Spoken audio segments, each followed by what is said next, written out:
हाय, आपके साथ मैं हूँ Surabhi Sharma. India TV YouTube channel subscribe करिए, बेल आइकन दबाएं। मुकाबला जारी है। कल आज की बात में हमने कुछ राज्यों की जो तस्वीर दिखाई थी उससे पता चला कि सरकार के पास इंतजाम तो है, अस्पतालों में वेंटिलेटर तो है, लेकिन वो यूज नहीं हो पा रहे हैं।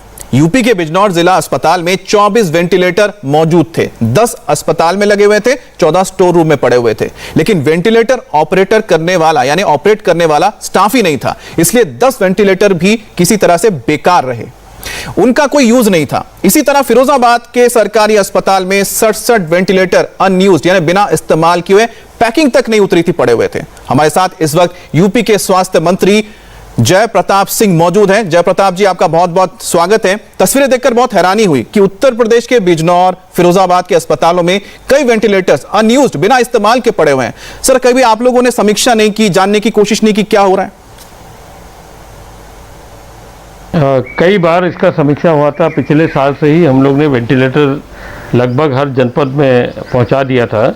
कुछ केंद्र सरकार से आए थे, कुछ हम लोग ने, कुछ CSR से बजट से भी आया था, कुछ हम लोग ने पहुंचाया था।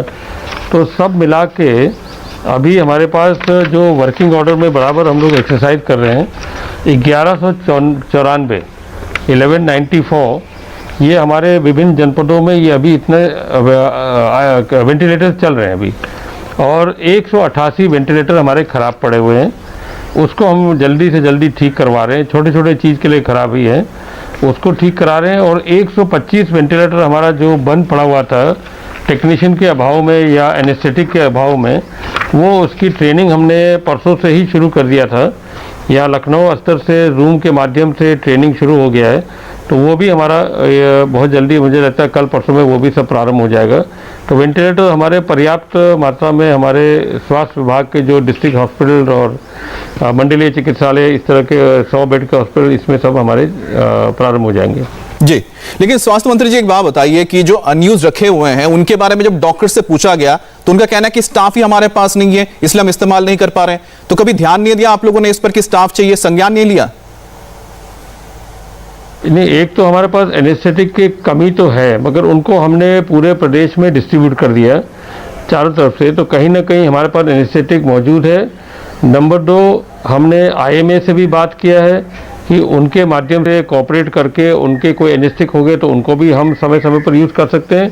और नंबर 3, हम बाहर से भी एनेस्थेटिक को लेने के लिए तैयार है, क्योंकि कमी है एनेस्थेटिक में, और जो भी रेट वो देने के लिए तैयार है उस रेट पर एक सामंजस्य बना के वो भी हमने तैयार कर लिया है। ये पहले से भी प्रक्रिया चल रही थी, मगर इधर थोड़ा सा हमने तेज़ी किया है। दूसरी बात यह है कि टेक्नीशियंस का रिक्रूटमेंट के लिए हमने सभी जनपदों में अलाउ कर दिया। जिला स्वास्थ्य समिति हमारे हर जनपद में होता है DM की अध्यक्षता में, इसमें रिक्रूटमेंट प्रारंभ भी हो गया है, और उस तरह के टेक्नीशियन जो इससे थोड़े वाकिफ़ हैं उनको रखने के लिए हम लोग ने पूरा अनुमति दे दिया। वो सब अपना कार्य कर भी रहे हैं और शुरू भी हो गया सब। ठीक है, आप कह रहे हैं कि आप कोशिश कर रहे हैं स्टाफ को रखेंगे, लेकिन आपको लगता नहीं कि इसमें देरी हो गई है? और क्या वजह रही कि टेक्नीशियन को अपॉइंट करने में आप लोग इतने लेट हो गए? पिछले साल रिक्रूटमेंट हम लोग ने किया था, मगर उस समय 3 महीने 4 महीने के लिए करके फिर उसके बाद उन आउटसोर्सिंग वाले टेक्नीशियन को हमने छोड़ दिया था, और हमारे वेंटिलेटर थोड़े बहुत चले थे वो वैसे फिर अपने जनपदों में वहीं के वहीं रह गए। इस बीच में हमने क्या किया कि जैसे L3 की व्यवस्था हमारे मेडिकल कॉलेज में, बहुत सारे मेडिकल कॉलेज हमारे सब जगह बन गए हैं, तो हमने काफ़ी वेंटिलेटर हमने ट्रांसफ़र कर दिए मेडिकल कॉलेज में। क्योंकि देखिए, सुपर स्पेशलिटी वाला जो कॉलेज होता है, हॉस्पिटल होता है, उसमें ही वेंटिलेटर सबसे ज़्यादा लगते हैं। जिला अस्पताल में हमारा डिस्ट्रिक्ट हॉस्पिटल या मंडलीय चिकित्सा हॉस्पिटल या 100 बेड का जो MCH विंग या इस तरह के हॉस्पिटल जो हमारे होते हैं, इसमें अमूमन हमारा वेंटिलेटर्स का आवश्यकता नहीं पड़ता है। कोविड-19 को देखते हुए हमने इसको बढ़ाया, इसलिए हमारे पास टेक्नीशियंस इसके बहुत कम होते हैं, क्योंकि इसमें बहुत टेक्नीशियंस आते भी नहीं हैं। पिछले साल से हमने बढ़ाना शुरू किया, और इसको क्योंकि हम वेंटिलेटर जब ऐड ही कर रहे हैं और आगे चल के भी इसको हम ऐड करते रहेंगे अपने डिस्ट्रिक्ट हॉस्पिटल और मंडलीय चिकित्सा या जितने भी बड़े हॉस्पिटल हैं, अब उसको परमानेंटली जब हम उसको इस्तेमाल करना शुरू करेंगे, और नॉर्मल पेशेंट्स को भी उसके लिए टेक्नीशियंस, एनेस्थेटिक्स और उससे संबंधित और डॉक्टर्स जो इसका यूज़ कर सकते हैं, उनका रिक्रूटमेंट और उनका एक मैन पावर तैयार कर रहे हैं, जिससे कि आगे चल के भी ये ठीक से चले। इसलिए ये थोड़ा सा समस्या आई थी। चलिए, आप कह रहे हैं कि आप करेंगे, क्या आपको लगता नहीं कि कोरोना की दूसरी लहर आने से पहले आप लोगों ने पूरी तैयारी नहीं की थी? आप लोगों से कहीं ना कहीं कोई लापरवाही तो हुई है। ये बात जो आप लोग आप माने कि आप इस फील्ड में जो आप लोग ये बात करते हैं, मैंने देखा है कि कई चैनल पर आप लोग ये बात जरूर कहते हैं कि क्या आपकी तरफ से लापरवाही हुई, क्या आप लोग ने चूक किया। ऐसे लगता है कि आप हमको किसी मुकदमा में खड़े होके नहीं, और हमारे को दंडित करना चाहते, इसलिए आप चाहते कि हम जैसे लोग बोले कि हाँ बहुत बड़ी चूक हो गई। मैं फिर आपसे प्रार्थना कर रहा हूँ, मैं आग्रह कर रहा हूँ कि देखिए, एक तो ये महामारी है, महामारी इतनी तेजी से आपकी जो सेकेंड फेज आया, तो इसके सामने हमारे कोई भी संसाधन है वो कभी पूरा नहीं हो पाएगा। आप खुद ही देख रहे हैं, पूरे देश में आप देख रहे हैं किस तरह से मरीज आ रहे हैं, बेड्स की व्यवस्था पूरी हो नहीं पा रही है। सामान्य तौर पर हमारे नॉर्मल मरीज के लिए जो हम बेड्स की व्यवस्था करते हैं पब्लिक और प्राइवेट में, वो पर्याप्त होते हैं, मगर जब महामारी इतने तेजी से आता है और इतने तेज इन्फेक्शन के साथ आता है और वो अपना रूप भी बदलते जाता है, तो हमारे सारे संसाधन बिल्कुल नगण्य हो जाते हैं।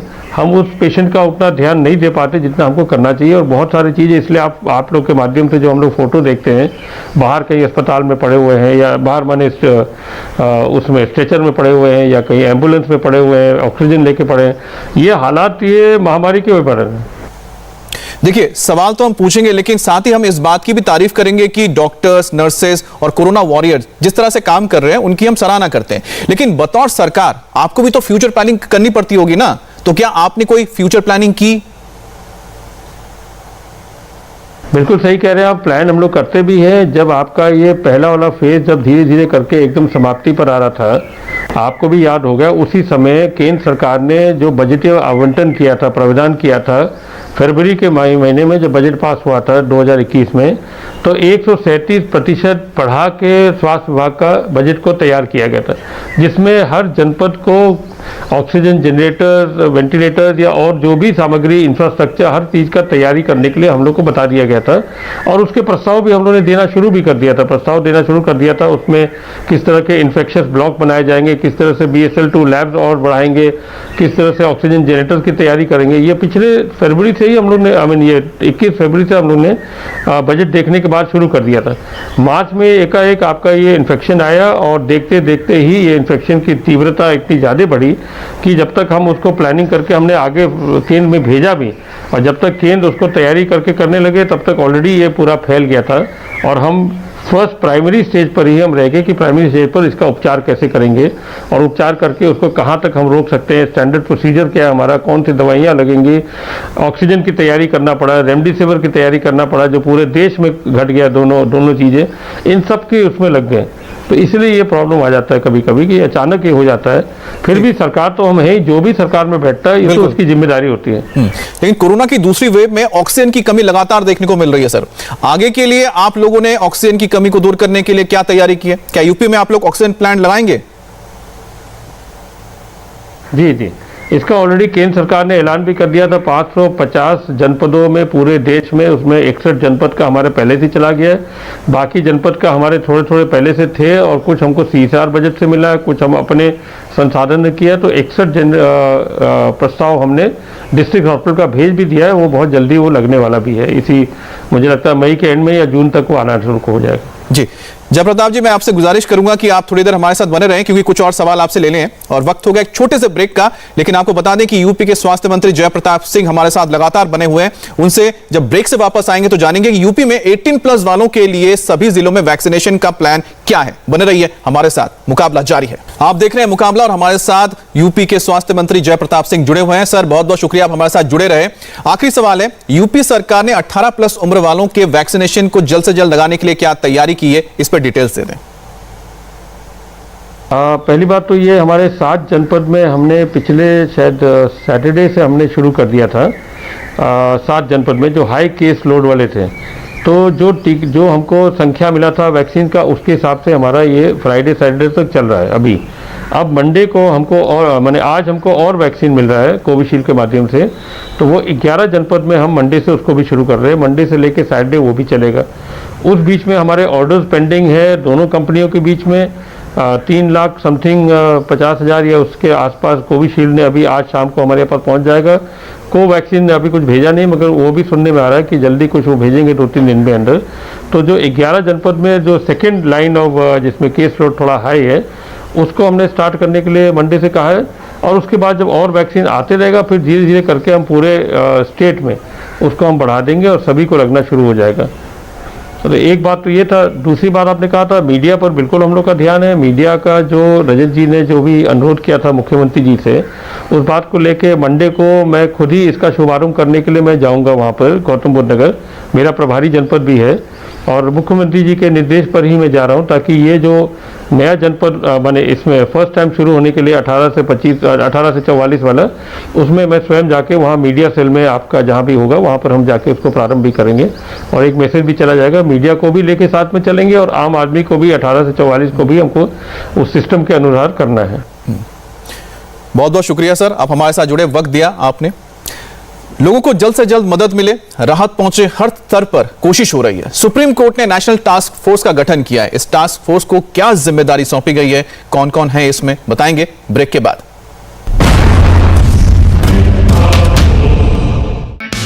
हाय, आई एम सुरभि शर्मा। खबरों से अपडेट रहने के लिए India TV YouTube channel subscribe करिए, साथ में बेल आइकन जरूर दबाएं। जुड़े रहें इंडिया टीवी के साथ।